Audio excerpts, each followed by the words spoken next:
Hi everyone, and welcome to this week's Squiggly Careers podcast. I'm Sarah and I'm joined by my co-host Helen. Hello everyone. And this is episode 73 of our Squiggly Careers podcast, continuing to explore all the ins and outs of how to develop the skills to succeed, whatever success looks like to you in a squiggly career.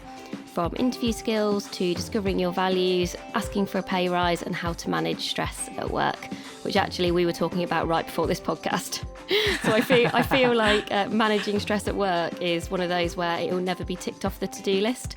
And actually, I heard, as a slight aside on the stress point, I heard a lady called Carolyn Everson talk yesterday, who has got a very senior job at Facebook. And she talked about work-life balance, and I always think it's really fascinating to hear people talk about that sort of stuff and kind of what their points of view on that are. And her perspective was, you can make everything work, you just can't make everything work in the same moment. And I thought that was actually a really smart way to think about it. So she sort of said, look, I accept that sometimes I'm fully in work and that does mean I have to make compromises elsewhere. And then when I'm there, I'm very present and I want to be really in and kind of enjoying it. And then I will at other times prioritise my family or making sure I'm doing exercise or those other things. And her thing was very kind of pragmatic. She was like, in the round, as in within a week, within a month, are you making everything work, rather than worrying about every single day. I quite liked that. I sort of found that quite inspiring because I feel that that's more realistic maybe. It just sounds quite nice and normal, doesn't it? Yeah, it does. For somebody as well who clearly travels a lot, is obviously away quite a lot. And she was also talking about mindfulness and meditation, and it made me feel better that, like me, she still hasn't cracked it. And she's been trying it for 6 years, she said, and still finds it quite hard. So I was like, everyone's a work in progress. And very excitingly, since our last podcast, I'm going to say we, but I definitely mean the royal we here, given I did very little to contribute to this. We've launched in Amsterdam, Hooray! which is very exciting. And it was a very unusual reality to be sitting at home in the outskirts of London, watching Helen with the brilliant Joe and Reese launch over in Amsterdam. So I was there glued to Instagram stories, being like, the room looks amazing, look at all the people. And it sounded like it went down really well. It was brilliant. The room was full. There was lots of lovely energy. It was great to, just meet lots of different people who'd heard about us from different ways. Joe and Reese were brilliant. And we had some drinks at the end of it, which we don't normally have drinks in our London courses. Ooh. So I feel like they might be one-upping us a little bit. That's interesting. I thought you meant you'd actually gone out for a drink afterwards, but you actually had them in the room. Well, we did that too. We did that as well. Okay. We did that as well. Joe and Reese are working with us on Amazing If alongside their jobs for Diageo, which is also a drinks company. So they knew all the great spots in Amsterdam that they took me to. If anybody does want to ever come on any of our evening courses, we run them in London and now Amsterdam, and we run them monthly, and you can find all the details for those on the website. So make sure you have a look if you want to come to any of our courses on things like the futures or values or strengths, confidence or networking, every month happening in London or Amsterdam. Yeah. So this week then on the podcast, what are we talking about? Well, our topic, I feel like it's a really important, but it's a bit of a tricky topic. And I think we've got some really heartfelt stories to share this week. And the topic is about perfectionism and how perfectionism is actually on the rise at work and what challenges that can create for people individually and also for the organisations that we work within. And I think most importantly, some ideas that we have and advice and tips for how you can take control of perfectionism if it's something that might be getting in your way at work. So it feels like quite an important topic for us to have. And I think I'm really looking forward to having a bit of an honest conversation about where it shows up for Sarah and I and things that you can do to kind of stop it holding you back. Yeah. So as I was digging into this, I was trying to think about in the context of squiggly careers. So squiggly careers are ones where there is quite a lot of movement, where the shape of people's careers are changing. They're not linear anymore. Maybe there's horizontal moves. People's expectations of what they want from work are different. We're working in different ways. In the context of all of that squiggliness, I was pondering to myself, what's the impact on perfectionism? Does it create an environment where perfectionism is on the rise? And there was some research that I found, and it's been conducted between a really long period of research, 1989 and 2016. Wow. And it's the first piece of research that's been done to compare attitudes towards perfectionism over generations to basically help you to understand what's happening with perfectionism, basically, and with all this change going on. And the researchers found that there is significant increases in people's attitudes toward perfectionism, i.e. a need to feel like you have to be perfect, a need to kind of seek perfectionism at work, in the US, the UK and Canada, when they did this research over that time period on graduates. When you look into the issues that creates, when you look into what challenges does perfectionism create for people, the research says that it can cause very significant mental health challenges, things like increased anxiety, depression, stress. I mean, there's a BBC article which lists them. Again, we'll link to the BBC article, but the outcomes of perfectionism are not good. They're not good for the individual. They're not good for the organisation. And worryingly, it's on the rise. And I do wonder whether, like, the Instagram world and all those articles of what the most successful people do, all those kind of listicles that you get, I do wonder whether that's also creating this sort of bubble where people think that you have to be perfect, and there's almost like a lack of transparency about what reality is like. Like, when you talked about the lady at the session that you went to, she was quite honest about things that she's struggling with. That's really good. If we had more of that, maybe there would be less of this need for perfectionism, but it is on the rise. So what does it actually mean to be a perfectionist? I think it's quite interesting when you look at what the signs of perfectionism are. And it's someone who tends to avoid mistakes, ideally kind of at any cost. They really want to avoid mistakes. Or someone who sets unachievable goals. I actually found that definition really interesting. So avoids mistakes and unachievable goals. Because intuitively, when we were starting to look at perfectionism, I thought, I can see how this is a challenge, and I've definitely worked with people where, they're real perfectionists, and I can see how that can sometimes be difficult for them and for other people. Oh, but I'm not in this bracket. I definitely done a kind of, this is not something that I struggle with. I'm always like, I don't worry about not being perfect. I think I'm far from it, but it doesn't feel like it gets in my way. However, when I then read that definition, it's really caused me to reevaluate, because though the unachievable goals one doesn't resonate with me in the same way, I'm definitely a mistake avoider. And I would be that kid in school who would only put my hand up if I was 100% sure I was going to get an answer right. Do you know what's interesting, Sarah, is I read that definition and I was like, I don't avoid mistakes. I'm fine with mistakes, but I do set unachievable goals. Oh, so no. So together, we're like the ultimate bad perfectionist. No. That is really interesting. At least we can laugh about it or cry, I don't know. Yeah, one or the other. And actually, I was thinking about what drives this, and there was a kind of really interesting quote that said, people who are walking around as perfectionists are ultimately afraid that the world is going to see them for who they are and that they won't then measure up. And I was then thinking about how this mistake avoidance shows up at work and has shown up in work for me in the past.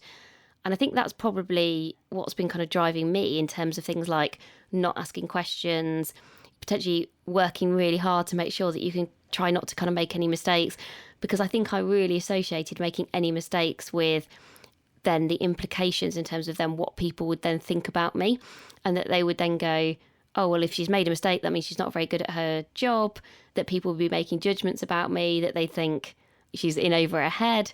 And actually, even the idea, and still now, the idea of making mistakes, I actually find very hard. I really over-reflect on them. They actually make me feel a bit sick, even like talking about them, like physically, it makes me get all closed. And I'm like, oh no, I really just don't like the idea of it. And actually, even this week, I've been rereading a really good book called Do Fly, which is by Gavin Strange. And in Do Fly, he talks a lot about different projects and working on interesting side projects and creativity. And there's a really good piece of advice that he got from a friend in there that says, don't make it perfect, make it now. And I thought that's actually a really nice kind of propelling statement to think about where perfectionism can kind of get in our way. And I do sometimes think that probably I have a tendency, because I get so worried about making mistakes, to not quite finish stuff off, not to kind of release stuff or to press go, because I'm continually tinkering for that little bit too long. And that's probably where I can see that you and I have different views of kind of being perfectionists or perfectionists, because actually you don't do that, I don't think. No, I'm just gonna like ship it, get it done. It's like get it out, because I don't like, not like in my mind I kind of think, oh, that's because Sarah maybe has a higher quality bar than me. It's kind of how I reflect on it, rather than Sarah's got a fear of making a mistake. But yeah, I don't have that same thing. I'm sort of fine to move it forward, and then maybe it comes back and make a mistake. But I definitely have some of my own perfectionist issues based on that definition, so don't you worry, I'll share mine. And that's that last point, I guess, in terms of there's a difference between, often I think people almost give themselves permission to act in this way because you do it's because I've got a really high quality bar. You're telling yourself it's okay, but they are different. There's a point where I think it kind of tips over from actually this is in pursuit of brilliance and like really excellent stuff. I think there's something we're going to talk about kind of later on where actually they were saying that perfect is the enemy of great.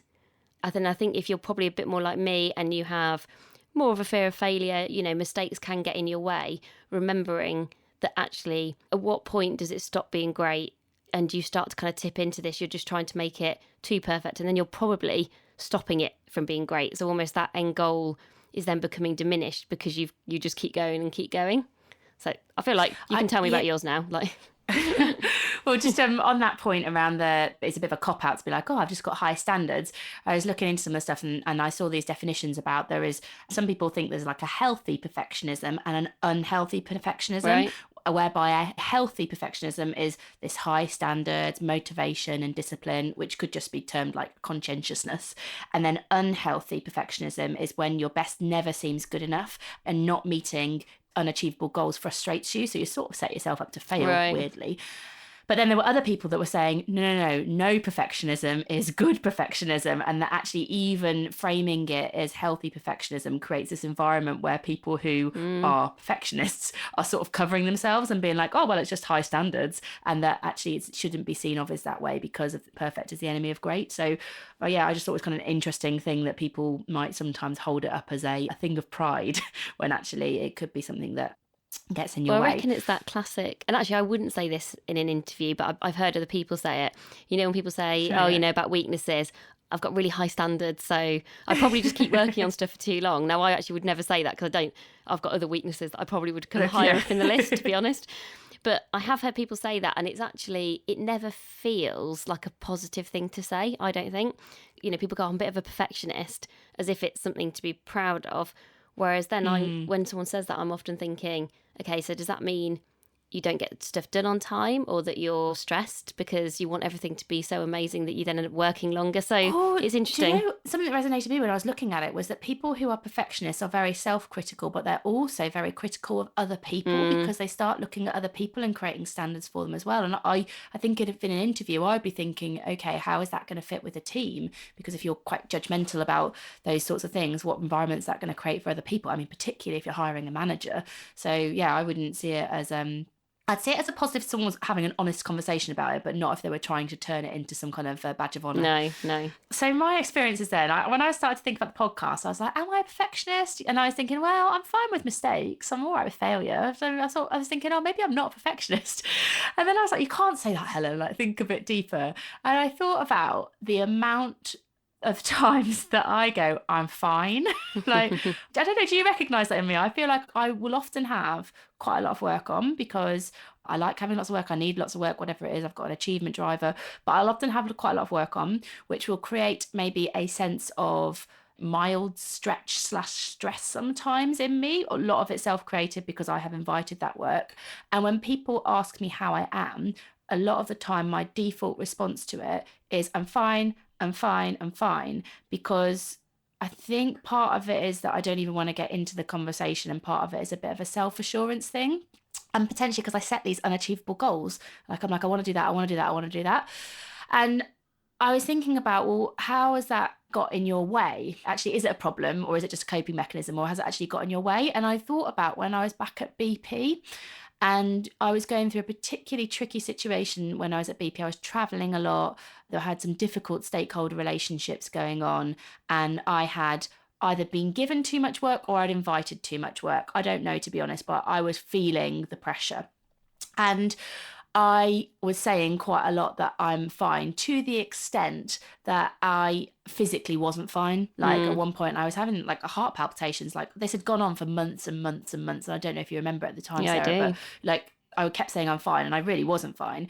I had this heart palpitation. I was like, what is this? And at first I didn't connect the two. Then I actually realised, do you know what? I think this is actually causing way more strength than I'm even admitting to myself. And to be fair, I have definitely made my husband aware of it. We'd had a lot of conversations about what was going on at work. And I think I'd talked to friends. I'm pretty sure I talked to you about it, Yeah. Sarah. And I had even talked to my manager about it, but it hadn't resolved. And it makes me think that part of my perfectionism might show up in setting these goals and then causing myself stress. When we talked about earlier, Yeah. what are the repercussions of this perfectionism, causing myself stress when I don't achieve them.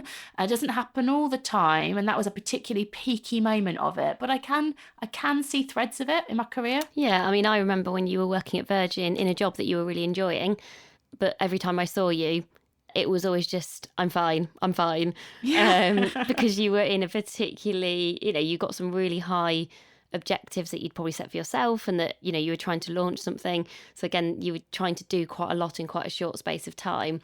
Again, it's just, I think it's interesting to kind of hear you talk about them, because I think you naturally like to set big goals. You're somebody who enjoys goal setting. That's something that you find useful and kind of helpful in terms of what you want to do.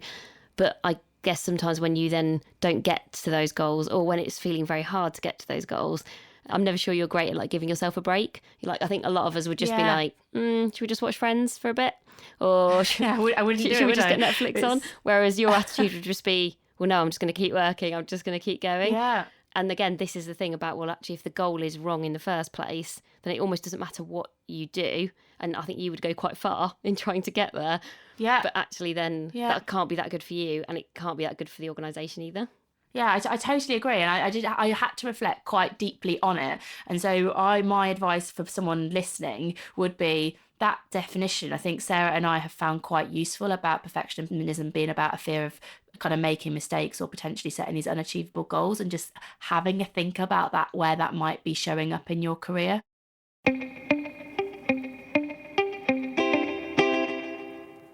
Should we go on to some top tips to help people? Let's do that. I guess, I don't know whether you overcome being a perfectionist, but I guess it's not letting it get in your way, isn't it, from doing your best work and actually enjoying your work. And we've both recognised that when this becomes particularly heightened, it does get in your way. Usually it means you're not enjoying what you're doing. It usually means you're probably more stressed. You're probably not having such good relationships with people around you. I actually remember that time when you were working at BP, and I remember knowing that you were struggling, but actually never seeing you, because obviously you were traveling a lot. So again, you can see the impact of sort of going. It probably also feels quite lonely when you're kind of going through some of these things. And so the first top tip is to think about the negative consequences of your perfectionism. So work out for yourself if this is something that does get in your way. If you're listening to the podcast, I'm guessing it probably does in some way, shape or form. And then work out what's the impact. So rather than just seeing it as this thing that you just have or that just happens, a bit like Helen and I have tried to do today, was kind of sharing some of our examples. How does it stop you from being as good as you potentially could be? So if you think about my example of not wanting to make mistakes and kind of a fear of failure, well, the impact of that then means that I ask less questions, let's say, as a very specific example. And then the impact of that means that you learn less, you grow less, you're probably a less understanding manager or leader, because you're kind of not prepared to put yourself in situations where you might be shown up or not necessarily know the answer. And yeah, even further than that, you're probably role modelling behaviour that you wouldn't want your team to kind of do the same thing. So you can quite quickly, I think, once you start to identify for yourself where you're kind of almost at your worst for some of this stuff, then go, well, what are the threads then? What's the impact in terms of what happens? And just remember that point about perfect is the enemy of great. So if you want to do brilliant work and do amazing stuff that you're really proud of, this will get in your way. This will stop you from doing that, even if it feels like it potentially doesn't. I suspect when you start to pick it apart a little bit, interrogate it a bit, you'll start to work out, actually, I do realise it's either because I get a bit stressed or I'm working too much or my relationships are not as good. And the second tip we've got is all about the language that you use and being more aware of it in terms of perfectionism. So if you have this as a trait, it might be that you are potentially being hypercritical. So that's not good enough. How do we keep making it better? That goal's not ambitious enough. I don't think that's right. Whatever it is, there are lots of ways in your language that your perfectionism trait might be showing up. And so just to observe yourself a little bit, if you can do that for yourself, but sort of listen to what you're saying in certain meetings, particularly where you might feel that your perfectionism is triggered. So if mine is genuinely about these unachievable goals, I will know that that will probably show up. If Sarah and I are having like a review meeting or a planning meeting about Amazing If, for example, that would be a prime time for my unachievable goal setting thing to start to show up. So that would be me to be very aware of the language that I'm using. I also think it might be helpful for you to tune into that language of other people. So again, for me, knowing Sarah and knowing her well and knowing this thing about kind of making mistakes, I could potentially tune into her language and play that back to her as a bit of a mirror to some of the words that she might be saying. So just become a little bit more aware, not just in terms of your actions that you might be taking for perfectionism, but also in the language that you are using. And tip number 3 is to remember that you are often your own worst critic. And I think when you think about some of the traits or the things that get in your way, and imagine other people had those things, and imagine, what you would be saying to people if they were asking for your advice on, I don't want to make mistakes, or I fear failure, or I feel like I've got pressure to set these really big goals. Often if that was somebody you work with or a friend, you would have lots of empathy and say, well, you're being really unrealistic. You're setting yourself up to fail or with ridiculous standards, and, give yourself a break. It's okay to make a mistake sometime. We all make mistakes. It's really important to just make sure you learn from them. The more I think about this, the more I think often maybe some of this stuff is probably linked to some of our confidence gremlins. Because I think if you think about confidence gremlins are the things get in your way, those little voices in your head that kind of stop you from doing things. I can really see how my sort of perfectionism is linked to my confidence gremlins. And again, this is where you're often going, because it's a gremlin, you find it particularly hard. But if somebody else came and talked to you about it, you'd probably give them some really good advice. So just try and give yourself a break, I think, is probably that tip. And I think linked to that is the next one, which is around tip number 4, is about lower the stakes. Yeah. So as a perfectionist, you want it to be the best, you want it to be done the quickest, you might want it to be better than somebody else's. That might all be factors at play, and it creates a really hard environment to fail in, for example. So lower the stakes. And actually, if I reflect on some things that Sarah and I have done for Amazing If, I actually think we've done this pretty well. If I think about when we started the podcast, for example, so we started the podcast, was the first one in 2017, Sarah, I think, when we started the Confidence Gremlins one. Yeah, I think so. And we started it not because we wanted to have the best podcast in the world and we had this really unachievable goal. We started it because we wanted to learn how to do a podcast, and we were passionate about helping people with their careers.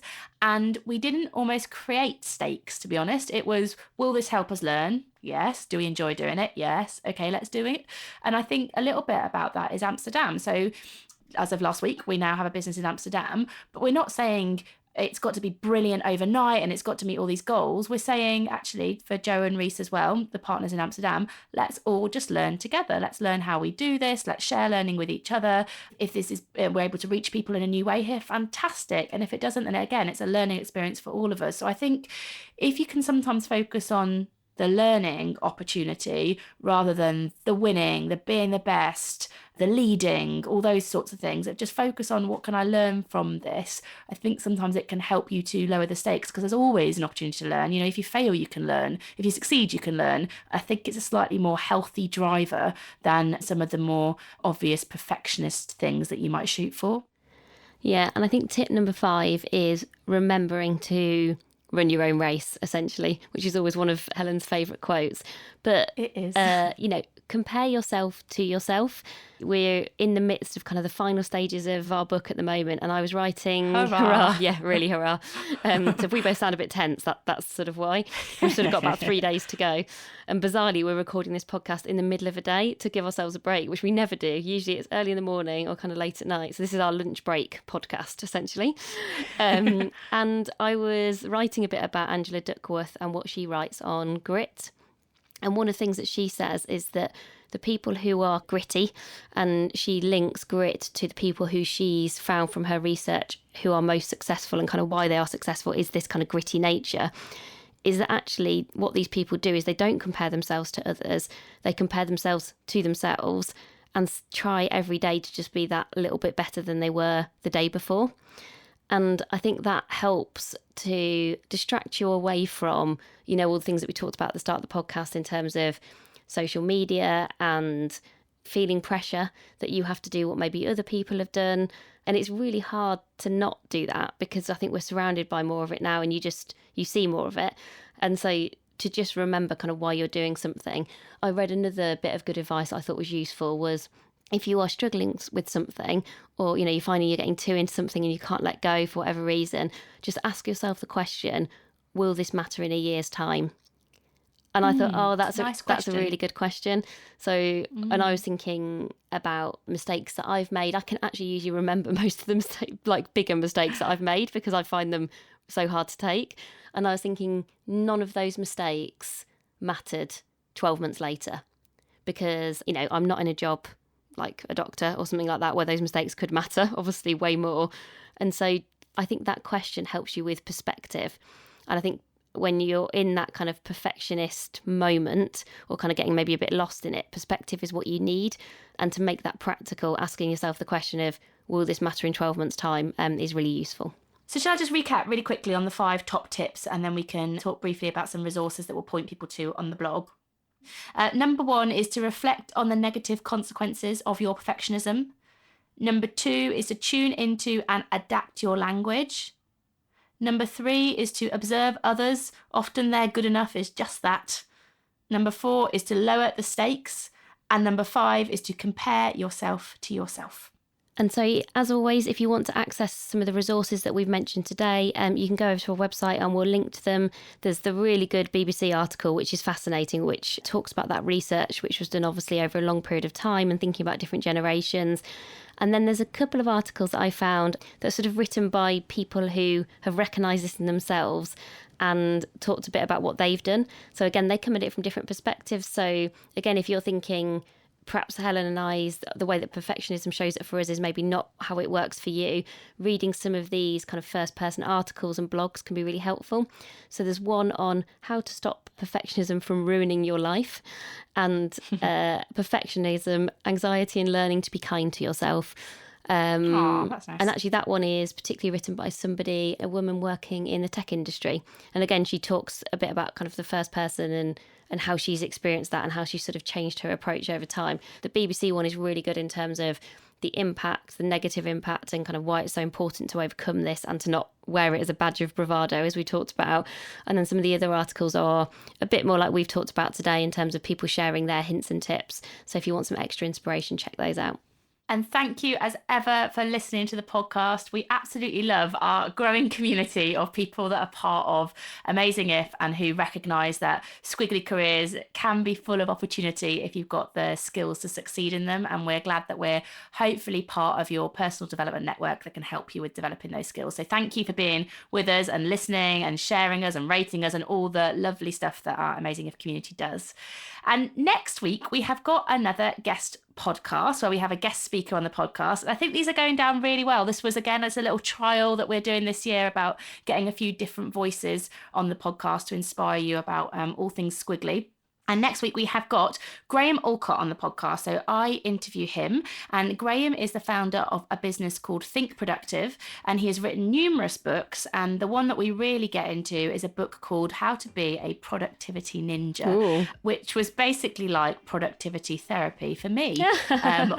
You love productivity. I can't believe you need more productivity. I got so many tips. So I basically said to Graham, help me sort my inbox, my calendar, and my diary, please. So he's got loads of great tools, advice. I mean, he's been doing this for several years now, and he does it with organizations and individuals, and obviously has written a few books on it as well. So have a listen to that one if you think a bit of productivity might help you or your team to be your best at work. So that's it for this week. Thanks so much for listening, and we'll speak to you again soon. Bye for now. Bye.